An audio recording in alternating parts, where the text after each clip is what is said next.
Bismillahirrahmanirrahim. Assalamualaikum warahmatullahi wabarakatuh. Bismillahirrahmanirrahim. Alhamdulillahilladzi arsala rasulahu bil huda wa dinil haqq liyuzhirahu 'alad dini kulli wa kafa billahi shahida. Asyhadu an la ilaha illallah wahdahu la syarika lah wa asyhadu anna Muhammadan 'abduhu wa rasuluhu la nabiyya wa la rasula ba'dah. Amma ba'du, ma'asyiral muslimat, jamaah yang semoga selalu dalam lindungan dan penjagaan Allah Subhanahu wa taala. Alhamdulillah kita ucapkan sebagai bentuk rasa syukur kita kepada Allah Subhanahu wa taala atas limpahan nikmat yang masih diberikan kepada kita semua. Dengan nikmat-nikmat tersebut kita bisa berkumpul di rumah Allah yang kita cintai ini dalam rangka menuntut ilmu. Kita berdoa kepada Allah, semoga Allah memberikan kita kemudahan untuk memahami ilmu yang didengar, dapat mengamalkannya dan bisa mengambil manfaat dari ilmu tersebut. Salawat beserta salam semoga selalu tercurahkan untuk Nabi kita tercinta Nabi Muhammad sallallahu alaihi wasallam, untuk para keluarga beliau, untuk para sahabat beliau dan seluruh umat Nabi sallallahu alaihi wasallam yang mengikuti sunnah, petunjuk serta ajaran beliau sallallahu alaihi wasallam. Kita berdoa kepada Allah semoga kita termasuk umat beliau yang mendapatkan syafaatnya kelak pada hari kiamat. Para hadirin yang oleh Allah Subhanahu wa taala, kembali kita dipertemukan dalam satu pembahasan kajian kitab yang bertemakan Fikih Janais dari kitab Sahih Fikih Sunnah. Telah berlalu beberapa pembahasan tentang hubungannya dengan salat, baik itu salat wajib yang 5 waktu, kemudian kita masuk dengan salat-salat sunnah, sampai berakhir pada pertemuan yang lalu salat dua hari raya, Idul Fitri dan Idul Adha.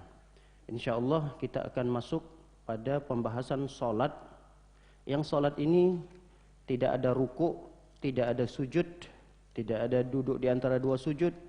Inilah salat yang disebut dengan salat janazah. Nah, karena masih ada hubungannya dengan salat, walaupun pembahasan fikih janais ini tidak terpusat kepada salatnya, tapi fikih janais ini adalah bagaimana cara kita menyelenggarakan fardu kifayah terhadap orang yang meninggal dunia secara lengkap, mulai dari memandikan, mengkafani, kemudian menyolatkannya sampai menguburkannya. Itulah beberapa pembahasan-pembahasan penting atau pembahasan inti yang akan dibahas. Tapi dalam kitab ini pembahasannya melebar nanti kepada beberapa hal yang mungkin tidak dimulai dari memandikannya. Jadi kalau dari kitab ini, jadi mulai dari sakratul mautnya, apa yang dilakukan oleh keluarga, kemudian ketika dia sedang sakitnya, apa yang akan dilakukan oleh keluarga, itu dimulai dari hal-hal yang seperti ini. Baik, apakah yang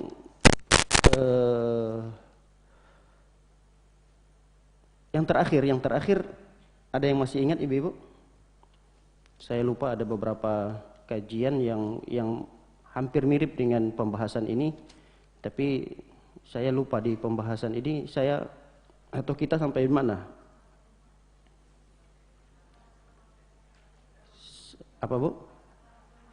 Sakratul maut. Itu sudah ya? Apa yang dilakukan oleh keluarga ketika melihat orang yang sedang sakratul maut? Mentalkinkannya sudah ya.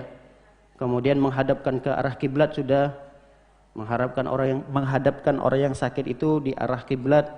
Ada dua pilihan cara menghadapkannya. Bisa dengan menghadapkannya dengan cara kakinya yang mengarah ke kiblat.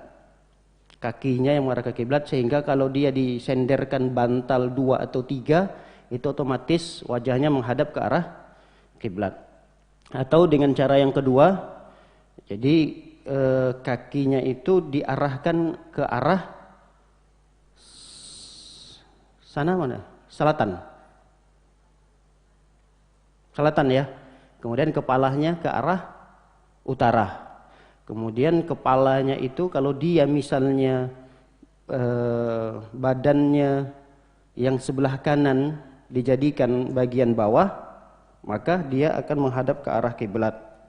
Seperti umumnya kita tiduran misalnya mau menghadap ke arah kiblat, itu kepala kita ke arah utara, kaki ke arah selatan, kemudian gunakan sisi sebelah kanan ini berada di bawah. Tergambar? Nah, inilah yang dimaksud dengan menghadapkan ke arah kiblat. Jadi tinggal dipilih salah satu di antara dua ini. Baik. Ma yaf'alul hadiruna idza mata? Ini sudah atau belum? Apa yang dilakukan oleh orang-orang yang hadir apabila mendapati keluarganya meninggal dunia? Sudah ya? Menutup kedua matanya? Belum. Baik, itu berarti pembahasan kita berikutnya. Yaitu ma yaf'aluhul hadiruna idza mata. Apa yang dilakukan oleh keluarga yang hadir ketika mendapati yang tadinya sakratul maut ternyata sudah meninggal dunia? Yang pertama yang dilakukan adalah taghmidu ainaihi, memejamkan kedua matanya.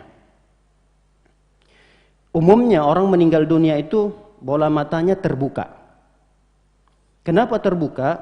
Karena kata Rasul sallallahu alaihi wasallam sebagaimana yang diceritakan oleh Ummu Salamah.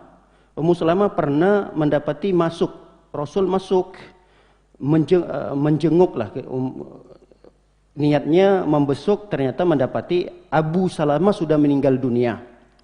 Faqad syaqqa basaruhu, Nabi melihat kedua bola matanya masih terbuka. Mungkin bahasa kasarnya terbelalak begitulah. Tahu terbelalak? Nggak tahu ya? Apa? Ngelotot. Kalau bahasa kami di sana terbelalak. Apa tadi kalau bahasa Ibu? Melotot. Kayak melotot begitu. Makanya kalau ada orang meninggal, orang pada ketakutan. Kenapa? Dia kirain itu orang ngelotot dia gitu. Katanya orangnya udah meninggal dunia.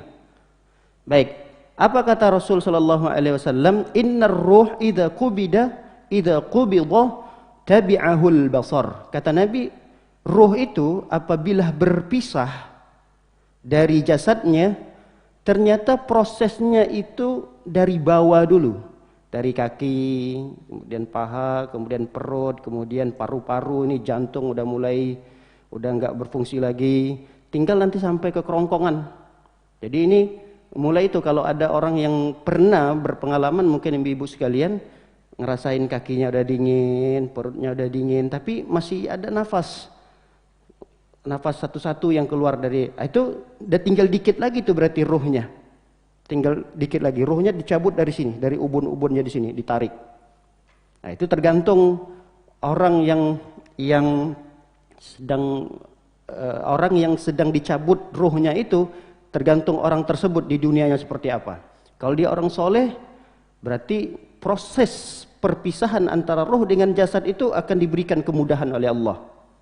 Tapi kalau dia adalah orang yang fasik, pelaku maksiat, orang kafir, itu prosesnya itu sangat berat sekali. Saking beratnya Allah sebutkan dalam surah An-Nazi'at, wan nazi'ati gharqah. Nazi'at itu dicabut dengan paksa. Tapi ruh itu nggak mau, dicabut lagi. Nggak mau ruh itu, seakan-akan ingin menolak. Tidak mau dipisahkan ruh dari jasadnya. Disitulah menjadi prosesnya semakin sulit, semakin berat dan semakin sakit akhirnya. Nah kalau dia orang soleh, mudah prosesnya itu. Dicabut pelan-pelan oleh Allah SWT. Lalu kemudian karena ruh itu dicabut dari kepala sini tadi, mata dia ingin melihat ruh itu terpisah dari badannya, dilihat begini. Sehingga ketika ruh itu keluar dari jasadnya, terpisah sudah, mata tetap terbuka. Makanya di antara yang disunnahkan adalah ketika orang meninggal dunia, matanya melotot seperti itu, ditutupkan. Baik, ada bacaan tersendiri, adakah bacaan khusus? Tidak ada bacaan khususnya. Kalau kita mau baca bismillah, silakan. Bismillah, tutup kedua bola matanya. Tapi tidak ada bacaan khususnya. Yang kedua, ada beberapa perkara-perkara yang disebutkan oleh para ulama walaupun perkara ini tidak ada dalilnya. Tidak ada dalilnya. Jadi ada beberapa ijtihad yang dilakukan oleh para ulama yang ini boleh untuk kita lakukan. Apa itu diantaranya? Diantaranya adalah mengikat di bawah dagunya ini ke kepala gitu. Ada tali atau apa sesuatu yang lembut lah, jangan sampai nanti lecet gitu wajahnya atau dagunya diikat, karena memang ada sebagian orang yang meninggal itu rahang bawah ini kayak jatuh gitu. Kayak jatuh. Nah, itu nanti akan jelek terlihat oleh orang-orang yang sedang bertakziah. Dilihat mulutnya apa ini? Mangap. Hah? Mangap. Nah, itu jangan dibiarkan. Kita sebagai keluarga yang ini minta carikan tali yang mungkin yang bersifat kain kah dia atau apa, atau kalau dia masih terlihat tajam kain itu, kasih lagi misalnya kapas, baru kemudian diikatkan supaya yang tadinya terbuka mulutnya ketutup lagi. Itu memang tidak ada dalilnya, tapi ini hanya ijtihad para ulama supaya jenazah itu tetap ganteng sebagaimana dia hidupnya. Kan jelek banget kalau dia dibiarkan matanya ngelotot, kemudian mulutnya kebuka. Kemudian orang datang bertakziah, orang akan bernilai ini azab Allah kayak gini nih ke orang ini. Langsung divonis ini salah satu bentuk azab Allah. Lihat tuh jelek banget meninggalnya. Ada orang itu masya Allah meninggalnya dalam kondisi tersenyum, kelihatan giginya kelihatan gitu, kayak orang senyum. Nah itu kan enak melihatnya. Kalau itu tidak perlu diikat-ikat. Jadi ini bukan suatu hal yang sunnah. Untuk mengikatnya itu bukan suatu hal yang sunnah. Ini jika dibutuhkan saja. Kalau dibutuhkan diikat. Ada orang mulutnya biasa aja senyum, dia mengira diikat itu suatu hal yang mesti dilakukan. Ayo cepat cari tali diikat, padahal mulutnya enggak kebuka. Baik, berikutnya yang dilakukan lagi adalah talyinu mafasilihi wa asabi'ihi, yaitu melemas-lemaskan setiap persendian-persendiannya. Jadi lututnya, pahanya, jadi kayak olahraga lah kita gimana sih pemanasan gitu supaya persendian kita tidak kaku. Nah, seperti itulah. Kita yang melemas-lemaskannya itu kita, bukan dia. Jangan disuruh, Pak angkat tangannya dikit Pak. Jangan, kita yang lemasin tangannya, kemudian kakinya supaya nanti proses memandikannya enak, nggak kaku dia. Beda dengan ketika keluarga tahu si bapaknya atau ibunya meninggal dunia 3 jam atau 4 jam setelah meninggal itu udah kaku. Kaku itu kita udah nggak bisa ngapa-ngapain itu karena nggak ketahuan meninggalnya sampai beberapa jam gitu baru ketahuan. Udah kaku duluan. Nah, jadi ada di antara yang disarankan oleh para ulama itu dia dilemas-lemaskan setiap persendian-persendiannya.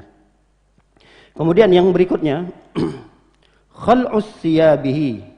Ya kalau bisa pakaiannya ditanggalkan, apalagi pakaiannya itu masih bagus, ditanggalkan segera, kemudian dipakaikan dengan sarung atau bisa juga menggunakan jarik, kain selendang dan seterusnya.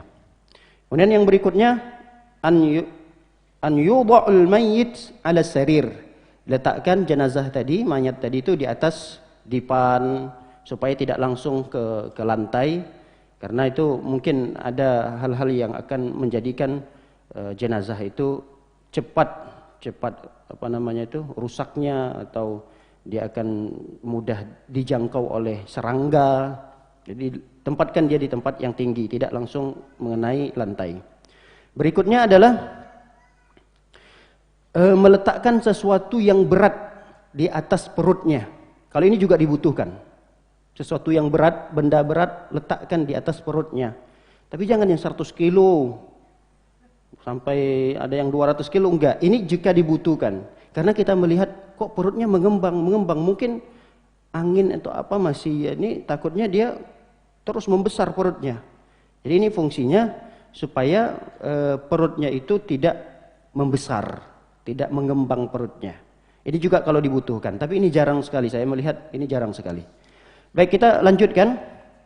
Yang berikutnya apa yang dilakukan oleh keluarga lagi? Ini yang ketiga. Ad-du'a lahu, mendoakan orang yang meninggal tadi. Dengan doa Allahumma ighfir li siapa yang meninggal ini. Allahumma ighfir li, sebutkan namanya. Misalnya namanya Fulan bin Fulan. Allahumma ighfir Fulan bin Fulan. Atau dengan bahasa Indonesia juga boleh. Ya Allah ampuni dosa Fulan bin Fulan ini. Warfa' darajatahu fil mahdiyyin. Angkat derajatnya ya Allah di tengah-tengah orang-orang yang mendapatkan petunjuk. Wakhlufhu fi aqibihi fil ghabirin. Berikan dia ganti yang terbaik. Waghfir lana walahu ya rabbal alamin. Ampuni kami dan ampuni yang meninggal ini ya Allah ya rabbal alamin. Wafsah lahu fi qabrihi wa nawwir lahu fihi. Dan luaskan kuburannya, terangi ia di dalam kuburan. Ini kurang lebih doa kita yang ketika itu menyaksikan orang yang meninggal dunia. Kita takziah nih, ternyata ketika takziah itu jenazah masih ada.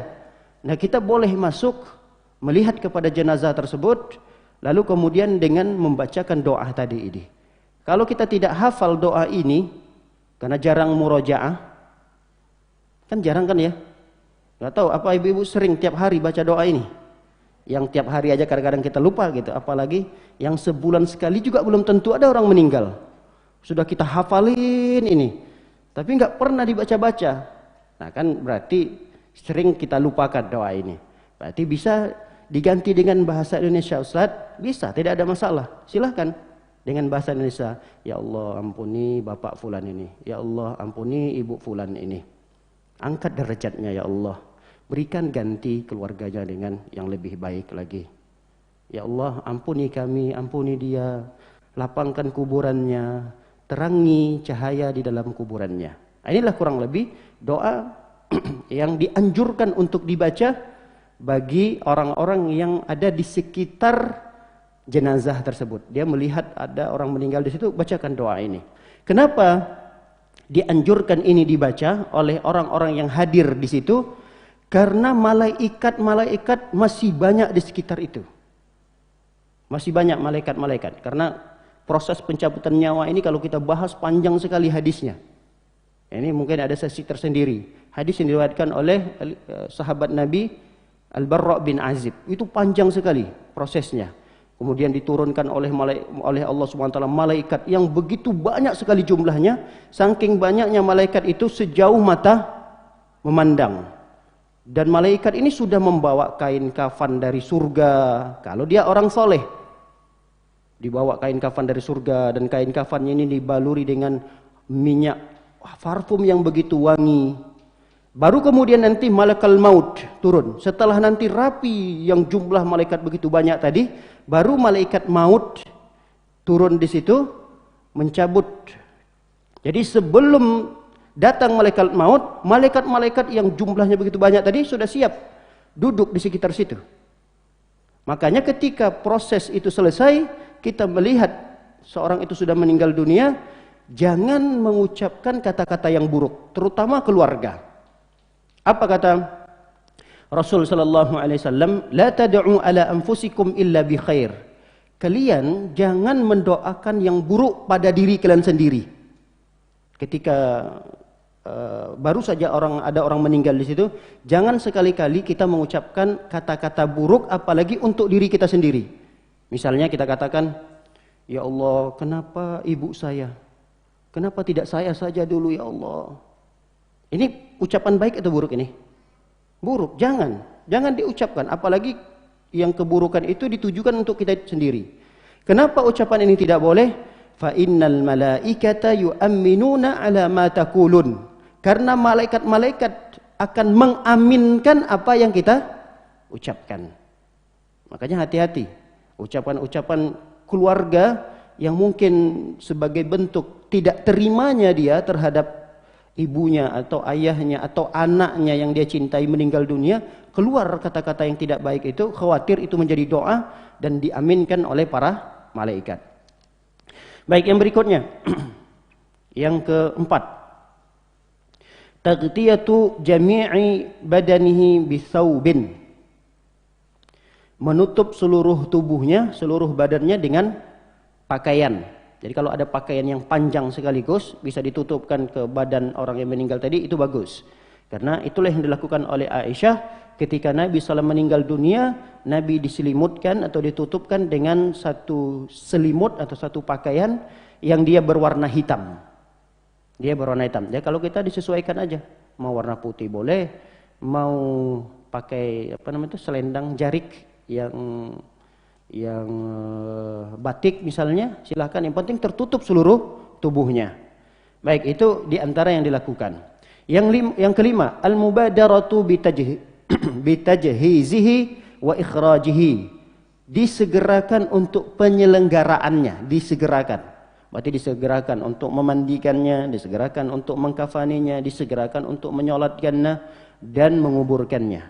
Itu sangat dianjurkan untuk disegerakan. Kecuali kalau memang meninggalnya jam 2 malam, meninggalnya jam 3 malam. Nah, itu jangan kita terburu-buru karena masih ada waktu subuhnya. Bisa jadi nanti kita tunggu. Tapi kita sebagai keluarga, ya kita tadi lemas-lemasin dulu setiap persendihannya. Karena memang akan menunggu 2 jam berikutnya baru dimandikan. Atau 3 jam berikutnya baru kemudian dimandikan. Nah, kondisi-kondisi seperti ini masih dikatakan wajar. Penundaan sejam, 2 jam atau 3 jam itu masih wajar. Karena kita mendapati informasi dia meninggal misalnya jam 3 malam atau jam 2 malam. Nah, ini wajar ditunda, menunggu misalnya ada teman-teman yang mau bantu tapi nanti habis sholat subuh misalnya. Nah, ini hal yang wajar, tidak ada masalah. Tapi kalau dia meninggalnya habis subuh atau pagi atau siang, masih ada kemungkinan untuk disegerakan. 4 perkara yang wajib terhadap kita sebagai yang hidup untuk menyelenggarakannya, segerakan itu. Rasul mengatakan, asri'u bil janazah. Kata Rasulullah, segerakan penyelenggaraan jenazah itu. Disegerakan. Ini perintah Nabi SAW.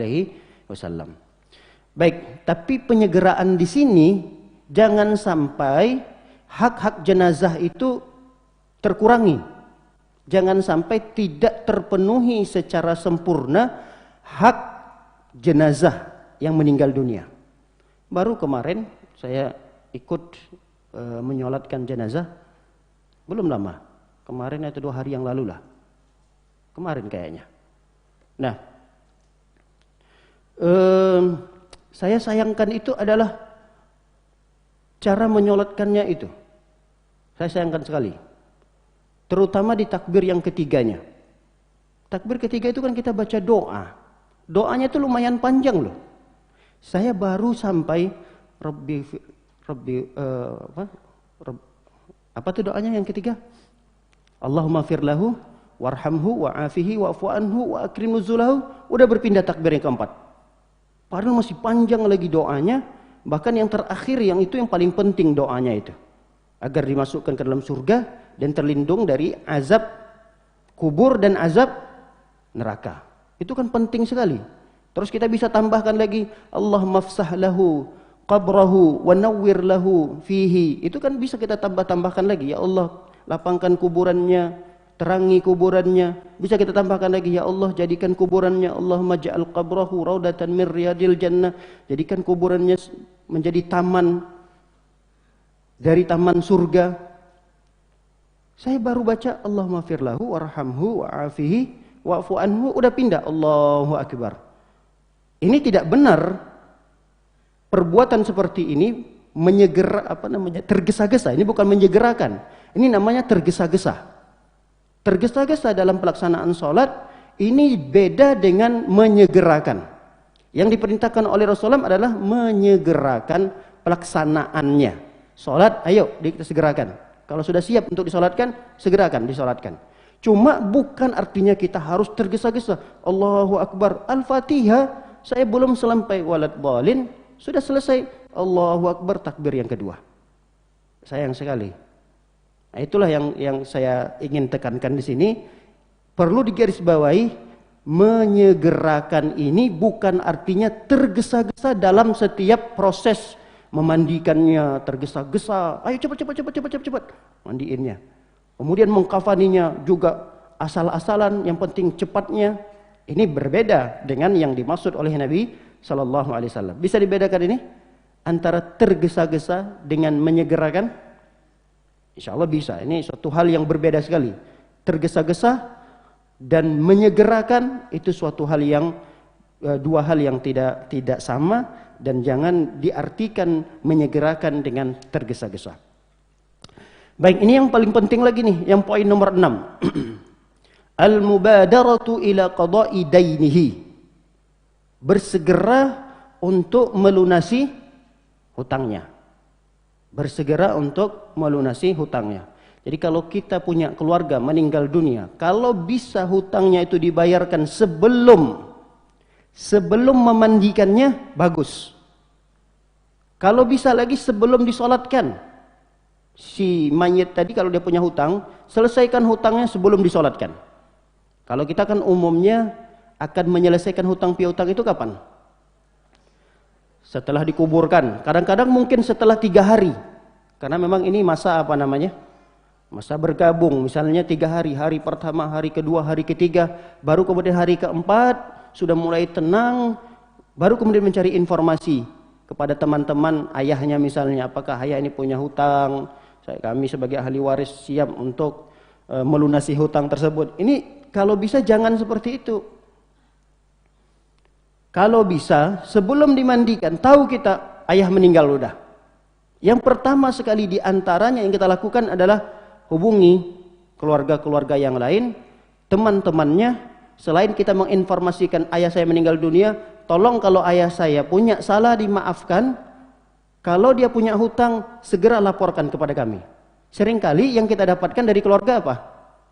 Cuma informasi meninggal dunia saja. Cantumkan di bawahnya lagi, dan kalau bisa tulis dengan huruf besar semua. Kalau ayah saya meninggal, kalau ayah saya punya hutang kepada siapapun itu, tolong segera hubungi kami. Baik itu dalam jumlah kecil, apalagi dalam jumlah besar. Kenapa ini sangat penting sekali? Lihat, Nabi SAW dalam hadis Abu Hurairah mengatakan, nafsul mu'min mu'allaqatun bidainihi hatta yuqda anhu. Nabi mengatakan jiwa itu ruh maksudnya. Ruh mukmin ketika dia berpisah dari jasad, itu ruh itu akan terkatung-katung. Tahu terkatung-katung? Terkatung-katung itu nasibnya nggak jelas.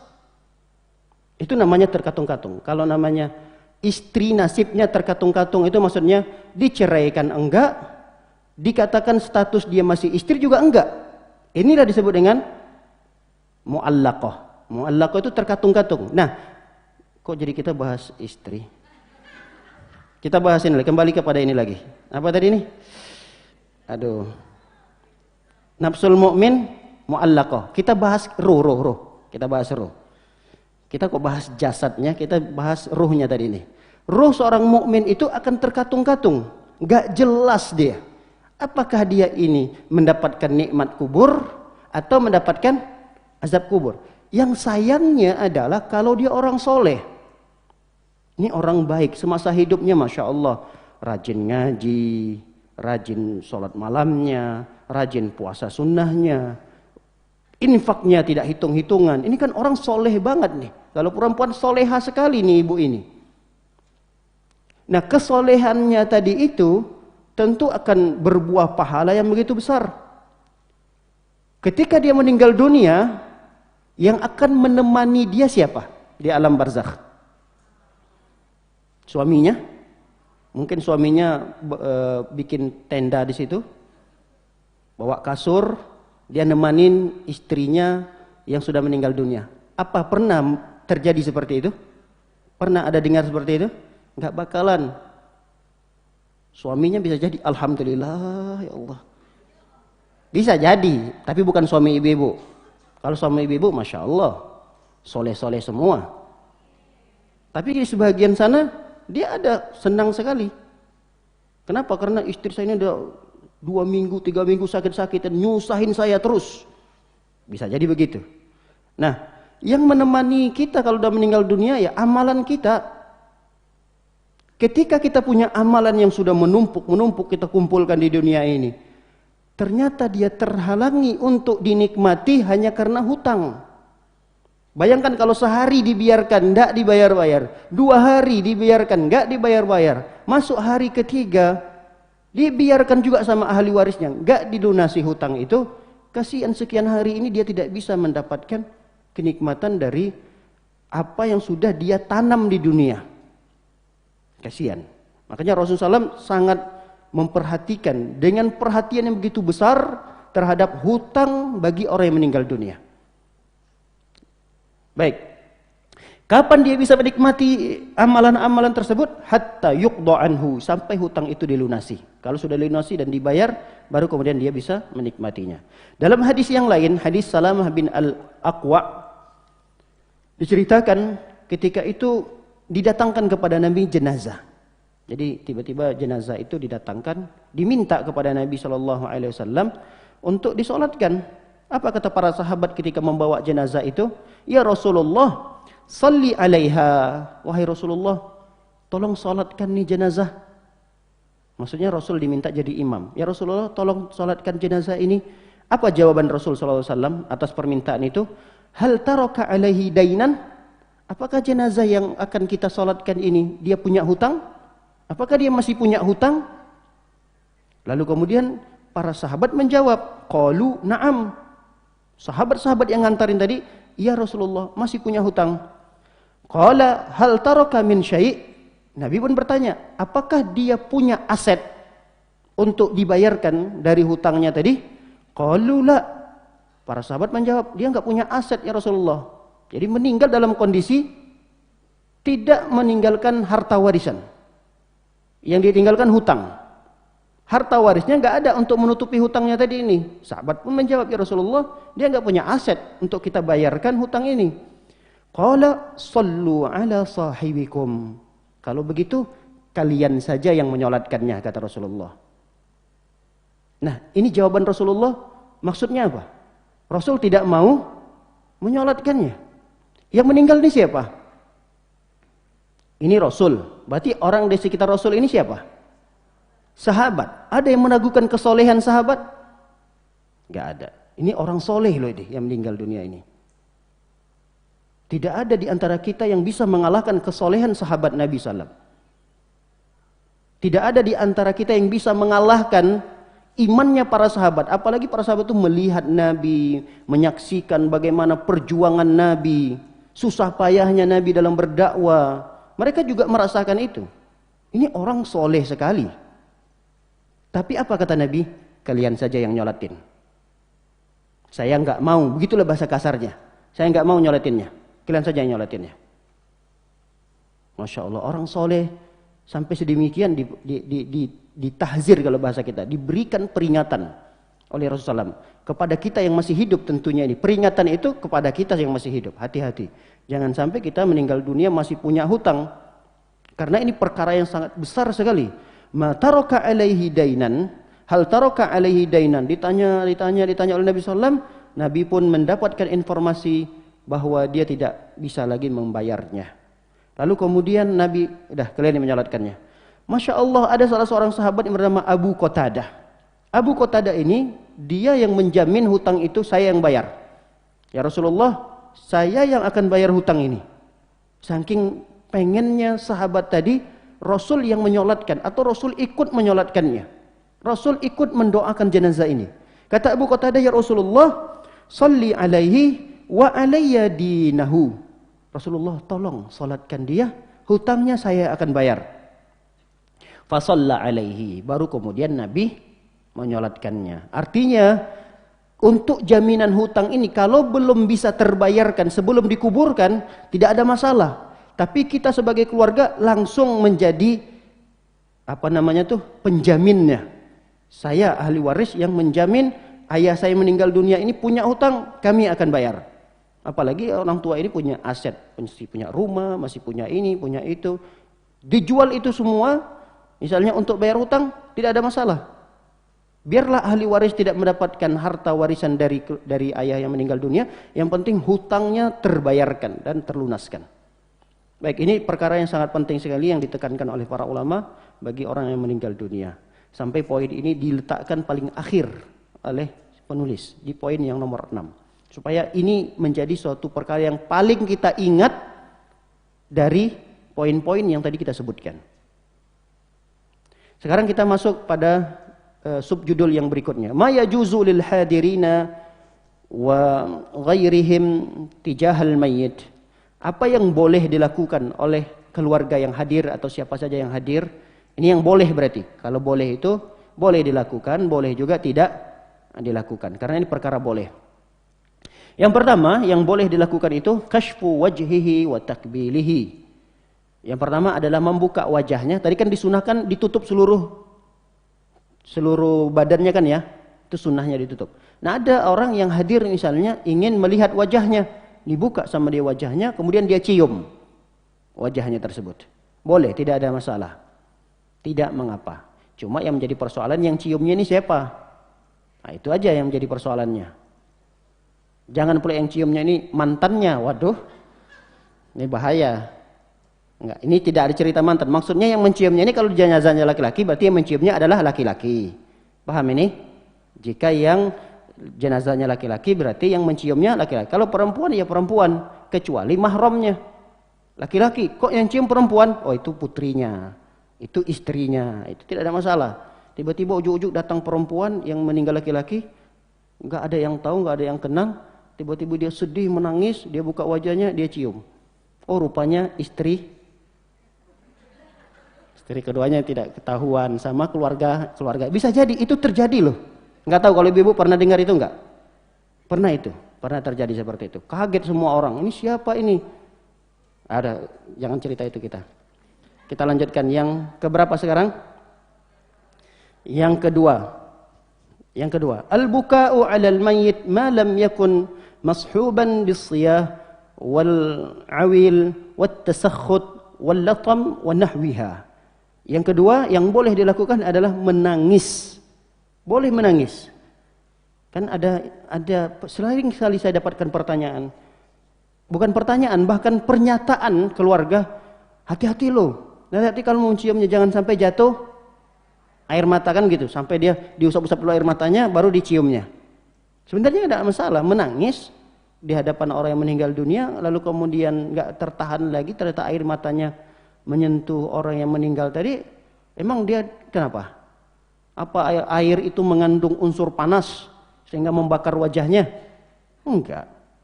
Itu hanya hal-hal yang sebenarnya saya tidak tahu juga asal usulnya dari mana. Tapi intinya boleh keluarga atau orang menjadi teman dekatnya, teman-temannya lah mungkin, menangisi si jenazah itu boleh, tidak ada masalah. Cuma perlu kita garis bawahi nangisnya seperti apa. Selama nangisnya itu tidak diiringi dengan teriak-teriakan. Kan ada orang nangisnya itu dia cuma sedih, nangis, terisak-isak saja, keluar air matanya. Ini masih wajar, boleh. Tapi kalau nangis sampai teriak-teriak, tahu nangis sampai teriak-teriak? Wow, ada seperti itu nangisnya? Ada kan ya? Nangis ada seperti itu. Keluarganya mungkin umumnya terjadi adalah pada perempuan.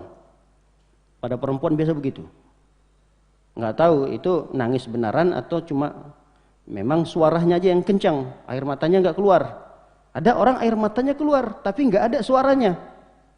Nah, ini biasanya, masya Allah, dia bisa menahan dirinya, sabar dia atas ketetapan Allah Subhanahu Wa Taala, tapi air matanya nggak bisa ditahan. Ini hal yang wajar. Rasul pun begitu. Nabi SAW ketika meninggal putranya Ibrahim, Nabi ketika itu nangis, tapi nggak ada suaranya, air mata Nabi keluar. Dilihat oleh sahabat Nabi SAW namanya Abdurrahman bin Auf. Kata Abdurrahman bin Auf, anta ya Rasulullah, engkau ini kan Rasul ya Rasulullah. Maksudnya sebagai seorang Rasul harusnya kasih contoh yang baik, jangan sampai sedih, jangan sampai nangis, jangan sampai keluar air mata. Begitu, seakan-akan di apa namanya, kebiasaan orang jahiliyah itu laki-laki harus tegar gitulah. Laki-laki itu harus kuat gitu. Engkau kan Rasul, gitulah bahasa Abdurrahman bin Auf, karena memang terbiasa dengan masa-masa jahiliyah dulu begitu. Nah, lihat apa jawaban Nabi SAW. Qala Ibnu Auf innaha rahmah. Ya Ibnu Auf, innaha rahmah. Wahai Abdurrahman bin Auf, sesungguhnya tangisan ini, air mata yang mengalir ini adalah salah satu bentuk kasih sayang, cinta kita kepada orang yang meninggal tadi. Jadi saking cintanya, saking sayangnya, air mata itu nggak terbendung, dia keluar mengalir begitu saja. Itulah yang dijelaskan oleh Nabi SAW. Summa atba'aha bi ukhra. Kemudian terus diikuti lagi dengan air mata berikutnya. Nabi pun melanjutkan sabdanya, innal ain tadba' wal qalbu yahzan. Sesungguhnya air mata mengalir, hati sedih, hati kita, jiwa kita sedih. Tapi ini yang tidak boleh kita lakukan. Wala naqulu illa ma yarda rabbuna. Tidaklah kita mengucapkan lisan kita ini kecuali apa yang diridhai, apa yang disukai oleh Allah Subhanahu wa taala. Wa inna bi firaqika ya Ibrahim lamahzunun. Dan kami, kata Nabi sallam, dan kami berpisahnya kami dengan Ibrahim ini, putra Nabi yang tercinta tadi ini, adalah perpisahan yang menjadikan kami sedih. Sedih Nabi sallallahu alaihi wasallam. Baik, inilah yang tidak boleh. Jadi menangisnya boleh, mengeluarkan air mata boleh, tapi disertai dengan suara-suara, teriakan-teriakan, itu yang tidak boleh. Teriakan-teriakan tangisnya itu disertai dengan teriak-teriakan, itu yang tidak boleh. Apalagi sampai ada keluar ucapan-ucapan yang tidak diridhoi oleh Allah Subhanahu wa taala. Apa contohnya misalnya ucapan-ucapan yang tidak diridhoi oleh Allah? Apa? Ya Allah, engkau tidak adil ya Allah. Bisa jadi kan? Bisa nggak keluar dari lisan orang tersebut? Bisa. Ya Allah, kenapa engkau berikan hukuman ini kepada kami? Apa kesalahan dari keluarga kami? Bisa ada orang yang keluar kata-kata itu. Ini hati-hati nih, kata-kata yang seperti ini. Inilah yang menjadikan tangisan itu tidak boleh. Nangisnya tadi hukum asalnya boleh, tapi sekarang kalau disertai dengan ucapan seperti ini, nangisnya jadi tidak boleh. Karena ini tangisan yang disertai dengan kata-kata yang tidak diridhoi oleh Allah Subhanahu wa taala. Baik. Ada dua pelajaran penting yang bisa kita ambil. Pelajaran yang pertama adalah mujarrad al-buka 'alal mait la haraja fihi. Ini pelajaran pertama. Kalau hanya sekedar menangisi jenazah yang meninggal tadi, itu tidak masalah. Tidak ada masalah menangis. Kemudian pelajaran yang kedua, hal yu'adzab al-mayit bibukai ahlihi wa niyahatihim alaihi. Apakah jenazah yang meninggal dunia tadi akan disiksa karena tangisan keluarganya atau karena ratapan keluarganya? Tersiksa enggak jenazah itu dengan tangisan yang disertai ratapan tadi? Tersiksa atau tidak jenazah ini? Ada khilaf para ulama di sana. Ada para ulama mengatakan bahwa jenazah itu akan tersiksa. Makanya benar kalau ada orang yang melarang, nak, jangan sampai teriak-teriak. Nangis boleh, tapi jangan sampai teriak-teriak begitu. Itu benar, larangan seperti itu benar. Tapi kalau larangan boleh cium, tapi jangan sampai jatuh air matanya ya. Nah, kalau itu nggak ada keterangannya. Tapi kalau dia melarang ada keluarga yang menangis-nangis di hadapan jenazah tadi sampai teriak-teriak, itu khawatir. Karena ada sebagian ulama mengatakan bahwa jenazah itu akan semakin tersiksa dengan tangisan keluarga ini. Nah, kalau kita tidak mau menyiksa orang yang meninggal dunia dari keluarga tadi ini, jangan sekali-kali keluarkan kata-kata yang bersifat niyaha. Niyaha itu meratap, peratapan, itu tidak boleh. Ini pendapat yang pertama. Mereka mengatakan bahwa jenazah itu semakin tersiksa dengan ratapan keluarganya. Pendapat jumhur ulama mengatakan akan tersiksa jenazah itu jika jenazah ini yang berwasiat kepada keluarganya, nanti kalau saya meninggal dunia, tolong kalian tangisi saya. Ucapkan kata-kata yang seperti kalian sangat mencintai saya. Ini berarti kan wasiat dia sebelum meninggal kan ya? Bahkan kalau bisa, panggil lagi sebanyak-banyaknya orang untuk menangis. Nanti setiap pulang kasih 100.000 supaya kelihatan saya ini meninggal, banyak orang yang merasa kehilangan. Begitulah. Seakan-akan suatu hal yang dibanggakan. Dan ini akan diazab jenazah yang seperti ini.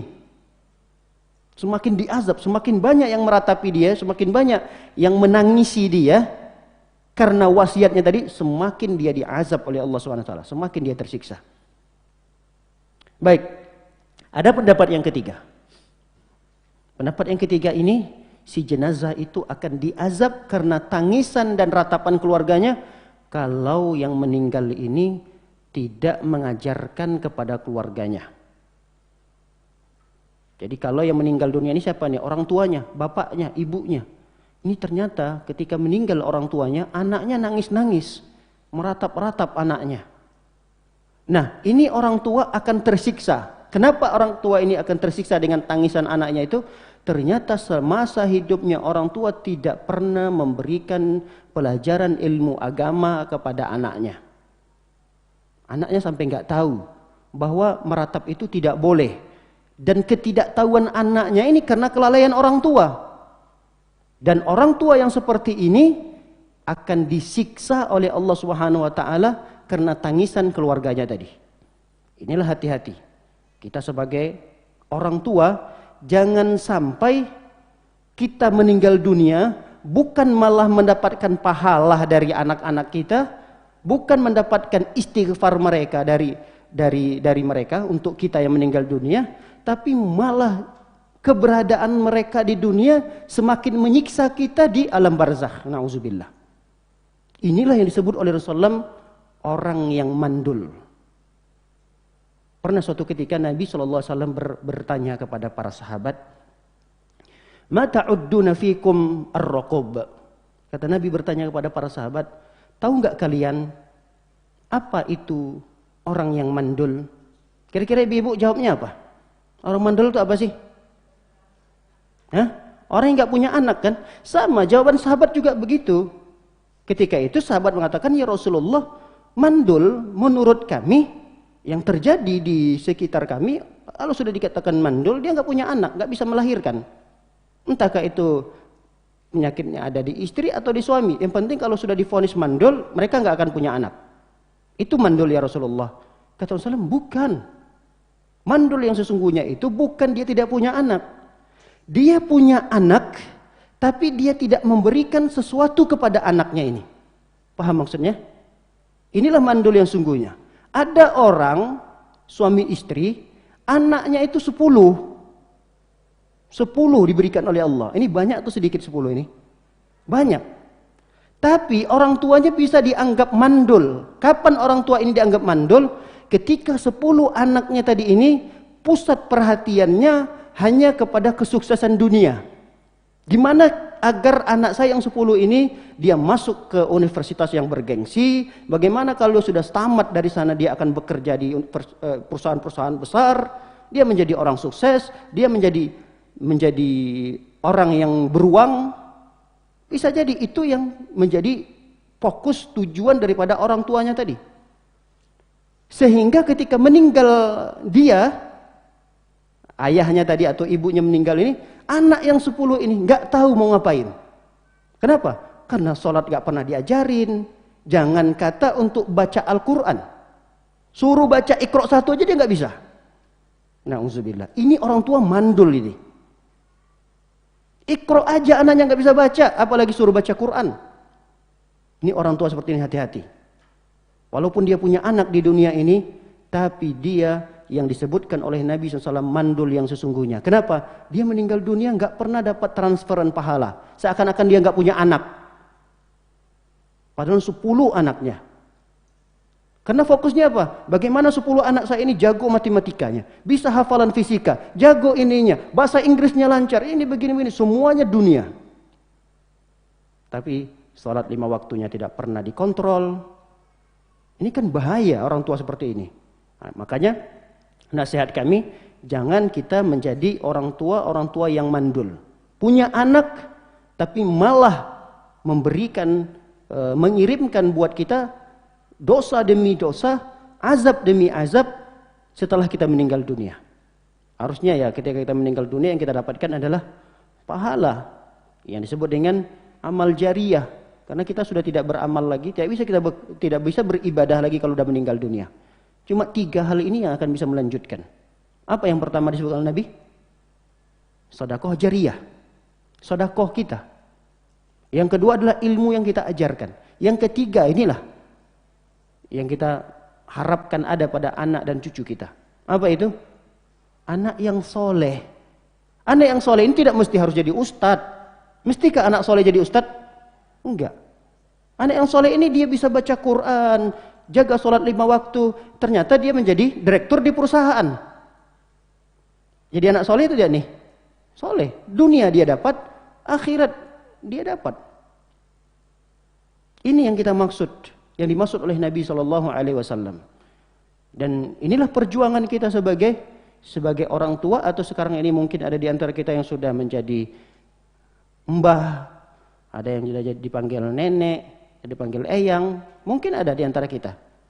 Iya atau tidak ibu-ibu? Tapi saya Masya Allah salut sekali, ada beberapa orang yang saya lihat. Kita kan sore-sore itu di Al-Ikhlas ada ta'ud namanya. Itu cuma untuk anak-anak yang usia SD, dari TK sampai SD.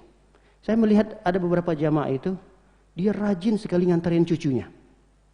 Saya cuma menilai dalam hati saja dengan melihat itu, Masya Allah ini memang orang tua pengen sekali dia mendapat bagian daripada jariyah cucunya. Mungkin dulu dia telat untuk mengarahkan anaknya. Telat, tapi ini tidak dikatakan telat lagi, enggak. Saya masih ada waktu kok. Di masa-masa pensiunnya saya lihat, Masya Allah, rajin sekali dia antar jemput cucunya datang ke sini. Ada beberapa yang saya lihat.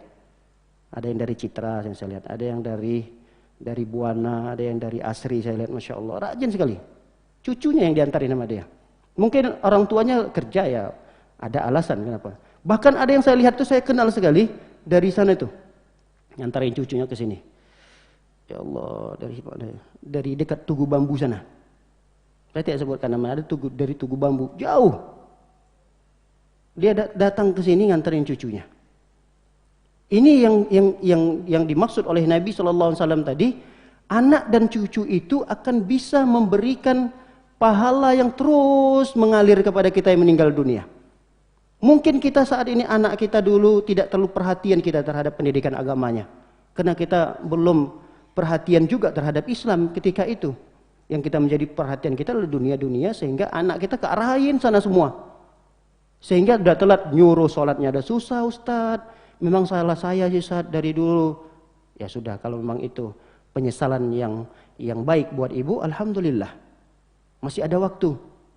Terus didoakan anak itu. Sekarang ada cucunya, ada. Nah cucunya itu diarahkan. Masya Allah. Itu yang saya lihat di beberapa, setiap sore itu kalau saya lewat habis turun salat asar itu, karena saya sering nyapa mereka gitu. Jadi saya kenal sekali dengan beberapa orang tersebut. Ini perjuangan kita sebagai orang tua atau sebagai kakek, sebagai nenek, untuk menjadikan anak cucu kita menjadi anak yang soleh dan soleha. Sehingga kalau kita meninggal dunia, bukan yang kita dapat itu siksaan, tapi yang kita dapatkan apa? Pahala. Itu yang kita dapatkan. Yang kita terkaget-kaget nanti dalam kubur itu, di alam barzakh, ya Allah, ini dari mana ya Allah? Kenapa ada ini ya Allah? Kenapa ini? Itu yang kita harapkan di kuburan. Kenapa ada dapat pahala ini? Kenapa saya dapat ini ya Allah? Dijawab, ini cucumu yang ngirimin, ini anakmu yang ngirimin. Kan Masya Allah, lezat sekali, nikmat sekali. Ketika seorang ayah, seorang ibu meninggal dunia, di alam kubur masih anak-anaknya ingat kepada orang tuanya. Yang disayangkan itu adalah orang tua meninggal dunia, mereka malah sibuk berantem ngurusin warisan. Itu yang sering terjadi.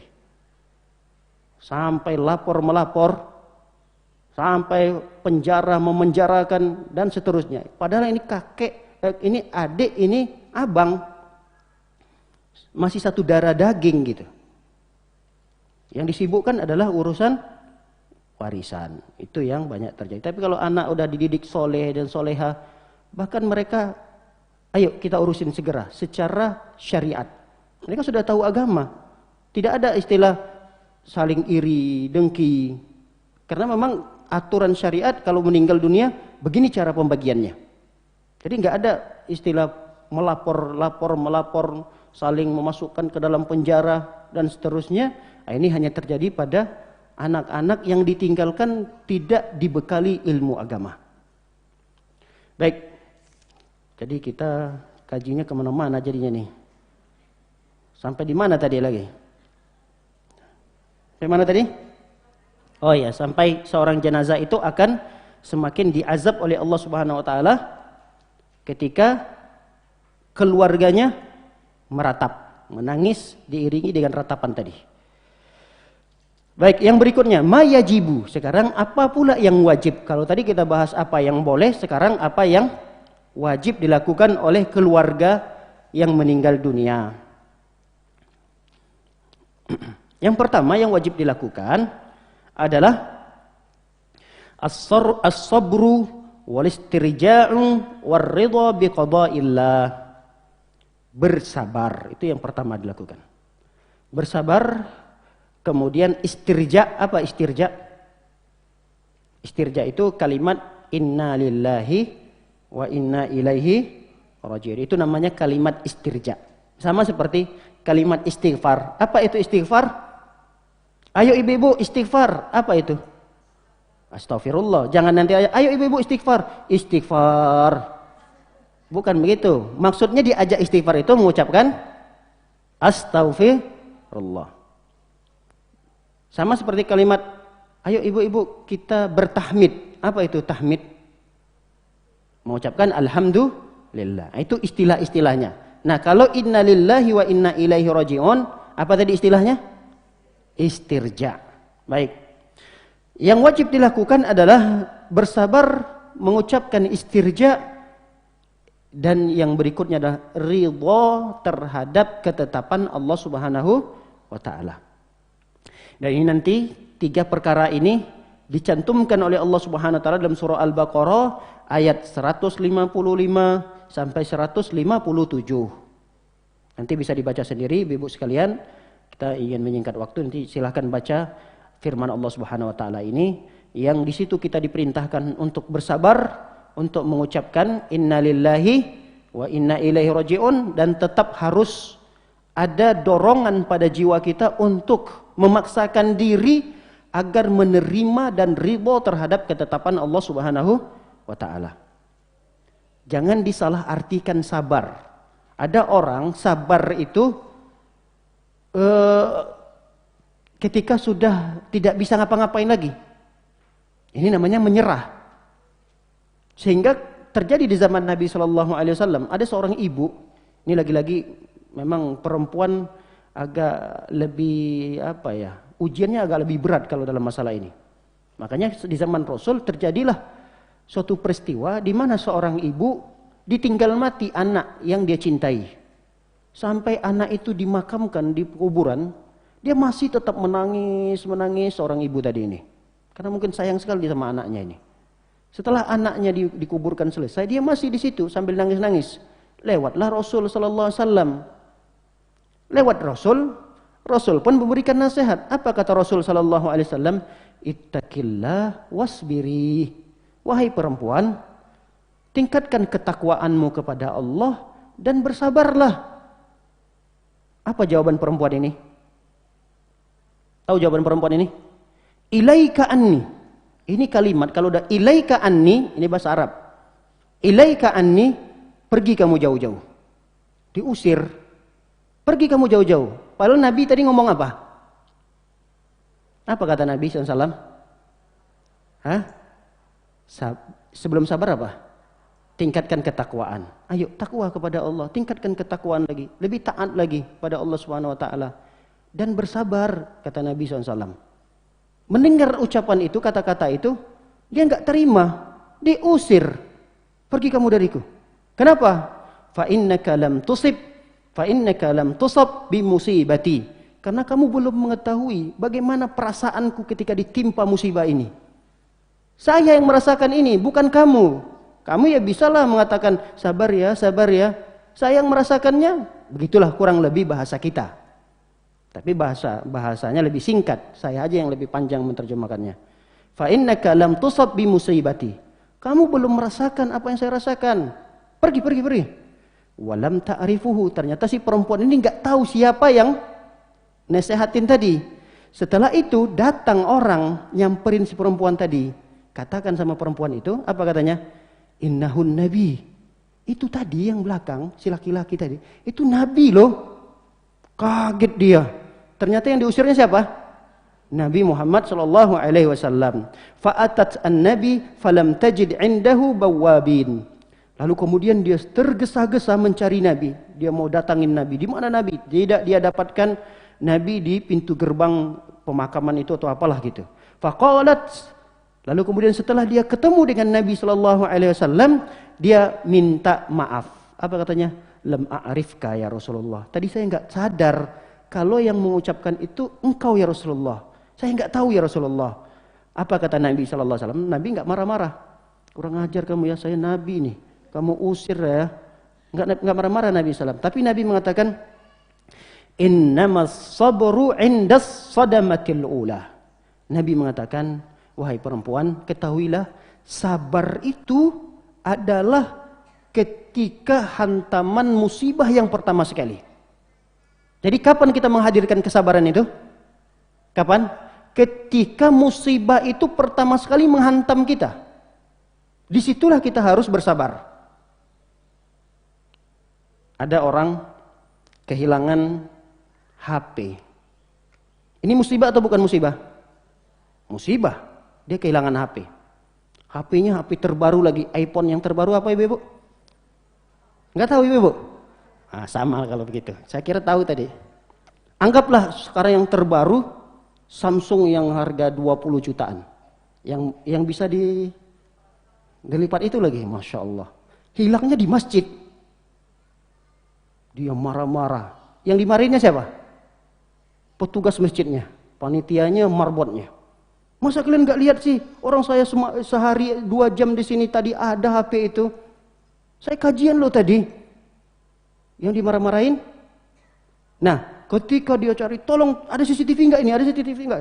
Ada Pak, ada CCTV. Oh, marbotnya udah kayak kerupuk disiramin air udah. Karena dimarah-marahin. Yang salah siapa? Yang dimarahin siapa? Akhirnya marbot ini tadi lihat CCTV. Ustadz pengalaman kayaknya nih. Iya memang ada begitu. Waktu itu jamaah yang kehilangan sendal ternyata. Ternyata sendalnya itu harga mahal. Masya Allah kata dia harganya 1,5 juta atau apa gitu. Sandalnya sandal jepit. Tapi kok orang tahu sendalnya sendal biasa, kelihatannya biasa. Tapi memang itu harga mahal. Katanya begitu. Ini mahal loh, ini saya beli. Ya Pak, ya Pak. Saya telepon itu beberapa tim. Udah cepat lihatin CCTV. Ternyata yang ngambil adalah sholat Jumat ini. Anak-anak sekolahan lah. Tahulah yang kesini bukan tujuannya cuma sholat. Masing-masing ada punya niat tersendiri. Nanti dia nggak pakai sendal di sini. Masuknya itu, kita lihat di CCTV itu anak-anak itu nakalnya begitu. Dia pakai motor, sepatunya itu dimasuk ke dalam jok motornya. Turun nanti assalamualaikum, assalamualaikum. Mereka turun duluan. Turun kan pakai sendal, kadang pakai sepatu. Yang dipakai bukan sendal dia, sendal orang yang bagus-bagus diambilnya, langsung dia naik motor. Gimana kita mau ngejarnya? Nah, kita kalau kondisi orang seperti ini coba, gimana kita mau bilang kata, Pak sabar Pak, sabar Pak, sabar. Lo nggak tahu apa yang saya rasain. Mungkin begitu sama seperti yang ibu-ibu tadi yang di zaman Rasulullah SAW. Ini harga mahal lo ini, begitulah bahasanya. Masya Allah, ya kita nggak tahu. Ketika itu saya juga ikut-ikutin dimarahin. Kirain saya juga marbotnya. Saya mau bilang begitu, ya sudah saya langsung melimpir aja lah, udahlah. Jangan saya nggak ikut-ikutan lah, biar diurusin sama teman-teman aja lah. Akhirnya saya chattingan sama mereka. Gimana? Udah selesai?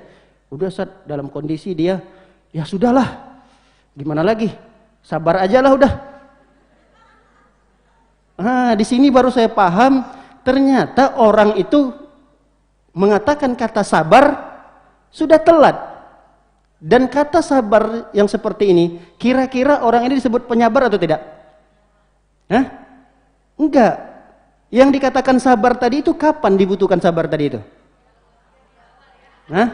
Ketika sendalnya hilang, HP-nya itu hilang, disitulah kemudian pertama sekali dia mengontrol dirinya. untuk bisa menghadirkan sabar itu. Baru kemudian dia cari, Mas, petugas masjid di sini mana ya Mas? Ada apa Pak? Saya kehilangan sendal. Bisakah dilihat di CCTV? Ini orang sabar atau tidak? Beda. Ini orang Masya Allah. Baru kemudian, ini Pak, mencurinya begini-begini, pakai seragam begini-gini Pak.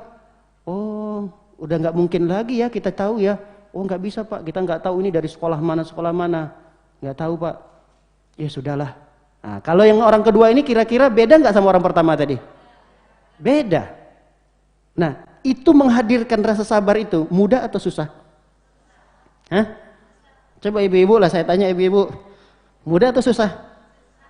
Susah, tidak mudah, tidak semudah membalikkan telapak tangan. Tapi kita tetap harus berlatih. Beda memang dari sikap dia, cara dia bertanya, cara dia mengklarifikasi itu beda sekali. Dengan orang pertama tadi dia udah marah-marah dulu. Gimana sih kalian sebagai petugas? Lah kita petugas itu kita ngerjain apa? Emang ngerjain sendal mereka? Kan kita nggak sampai detail begitu. Tapi ada penitipan sendal, kita juga ada gitu. Cuma kan ya nanti penitipan sendal itu akhirnya mengurangi. Ya ini memang perlu tetap ada evaluasi. Tapi kan jangan serta-merta ketika kita melihat kesalahan itu menurut kita ada di pihak orang lain, lalu kemudian kita menghilangkan rasa sabar pada diri kita. Terutama ketika di jalan loh. Karena saya sering kali mengalami itu. Di jalan udah panas, kemudian ada orang tiba-tiba ugal-ugalan sampai membuat kita kaget, jantung kita langsung naik begini. Itu emosi langsung kalau ada tanduk di kepala kita mungkin langsung keluar tuh tanduk kita. Kalau mungkin ada gitu. Nah, ini yang tidak boleh. Jadi ketika kita dihantam oleh musibah, yang pertama sekali kita hadirkan adalah sabar. Baru kemudian kita mengucapkan inna lillahi wa inna ilaihi rajiun. Alangkah lebih baik dan lebih bagusnya lagi kalau dia bisa bersyukur. Tidak hanya bersabar, tapi dia bisa bersyukur. Ini lebih hebat lagi di tingkatan ini. Hilang sendalnya. Alhamdulillah ya Allah, sendalku hilang ya Allah. Di mana hilangnya? Di masjid. Alhamdulillah hilangnya di masjid. Coba kalau hilangnya di diskotik. Dia bersyukur, dia melihat ke arah yang luar biasa. Dan orang kalau sudah sampai pada tingkat syukur dalam musibah yang ditimpa, Masya Allah, ini orang kita harus lebih banyak belajar dengan orang tersebut. Harus lebih banyak belajar. Dia bisa cepat menghadirkan rasa syukur itu. Ini suatu hal yang kelebihan lah, nikmat yang besar, taufik yang hebat yang Allah berikan kepada orang tersebut. Baik, yang berikutnya, ma yahrum 'alan nisa. Apa yang diharamkan dilakukan oleh perempuan-perempuan, terkhususnya perempuan-perempuan ketika mendapati keluarganya meninggal dunia. Yang pertama, yang haram dilakukan oleh keluarga adalah an-niyaha. Apa arti niyaha tadi? Meratap. Itu yang tidak boleh. Meratap. Karena apa? Karena meratap ini menjadikan kita semakin sedih. Kemudian menghilangkan kesabaran. Itulah meratap itu. Kalau meratap itu, yang tadinya kita udah nggak sedih, semakin bertambah sedihnya. Yang tadinya kita udah menghadirkan rasa sabar, memaksakan diri untuk sabar. Tapi karena meratap, mengalahkan kesabaran kita. Jadi hilang kesabaran itu. Dan ini juga, meratap ini juga bagian daripada ketidakridhaan kita terhadap ketetapan Allah. Bahaya juga ini. Meratap ini bisa menghilangkan ketidakridhaan kita terhadap takdir yang Allah telah tetapkan. Bahkan meratap ini digolongkan oleh Rasul SAW salah satu dari 4 perbuatan jahiliyah. Perbuatan jahiliyah 4 disebutkan oleh Nabi. Salah satunya dalam hadis tersebut adalah an-niyahah, meratap. Waqala, lihat apa kata Nabi SAW, orang yang meratap, khususnya perempuan, apabila dia tidak bertaubat dari dosa meratapnya tadi ini dosa ternyata meratap ini, dosa besar. Saking besarnya Nabi mengancam, siapa orang yang meratap, lalu kemudian dia tidak bertaubat dari dosa meratapnya tadi itu, pada hari kiamat dia dikumpulkan, dibangkitkan pada hari kiamat, dipakaikan dia dengan pakaian yang terbuat dari apa nama tuh, aspal yang untuk menghaluskan jalan itu, kan itu dipanasin dulu tuh. Tergambar ini, itu dijadikan pakaian untuk dipakaikan kepada orang tersebut. Ngeri sekali ancamannya. Ini berarti termasuk dosa besar. Termasuk dosa besar meratap ini. Makanya tidak hanya dosa ini dipikulkan kepada pelaku si peratap, dan dosa ini juga bisa ditransferkan kepada orang yang meninggal dunia. Jadi dua belah pihak bisa kemungkinan dapat. Dosa si pelaku dan dosa orang yang dia cintai yang sudah meninggal dunia. Baik, yang kedua dan yang ketiga, yang haram dilakukan adalah darbul khudud wa syaqqal juyub. Darbul khudud ini adalah mukul-mukul pipi. Jadi ini termasuk juga meratap sebenarnya. Tapi meratapnya diaplikasikan dalam bentuk perbuatan. Ada orang meratapnya itu dengan bentuk lisan.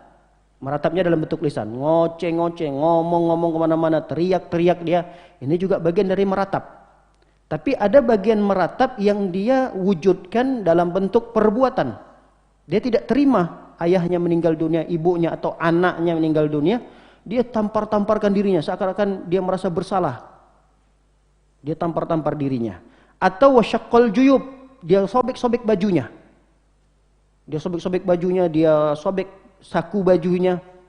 Ada yang model seperti itu. Yang keempat dan yang kelima, adalah halqus sya'ri wa nashruhu wa tafriquhu. Menghabiskan rambutnya, menggundul kepalanya. Orang ketika dia tertimpa musibah, mungkin karena dia tidak kuat sekali dengan musibah ini, rambutnya itu dia cukur. Saya nggak tahu, ini pernah nggak ibu-ibu melihat ada perempuan tertimpa musibah, tidak berapa lama kemudian rambutnya itu dia cukur habis. Pernah lihat nggak itu? Saya belum pernah melihat kalau yang ini. Kalau yang menampar-nampar wajah saya pernah melihatnya. Saya pernah ngantarin jenazah, salah satu keluarganya perempuan juga, itu dia sampai teriak-teriak histeris, sampai dia nyobek-nyobek bajunya digini-giniinnya. Saya pernah lihat kalau itu. Yarhamukillah. Itu pernah sampai dia menyobek-nyobeknya. Kalau yang sampai membotakkan rambut tadi saya belum pernah. Tapi yang memberantakkan rambutnya saya sudah pernah. Jadi dia tadi pakai jilbab, dia buka jilbabnya, dia tarik-tarik rambutnya gitu. Yang tadi rambutnya rapi, rambutnya sekarang amburadur. Pernah saya melihat gitu. Ini tidak boleh. Ini bagian daripada meratap. Perbuatan yang haram dilakukan oleh keluarga. Baik, Allah alam bisawab, demikian kajian kita pada kesempatan yang singkat ini. Semoga ada ilmu yang didapat. Kita belum membahas pada pembahasan inti. Pembahasan inti kita dari pembahasan ini adalah memandikan, memandikan, mengkafani, kemudian menyolatkan sampai menguburkannya. Insyaallah kita akan lanjut pada pertemuan yang berikutnya. Kita masih menjelaskan tentang muqaddimah dari fikih janais ini. Ada yang bertanya langsung?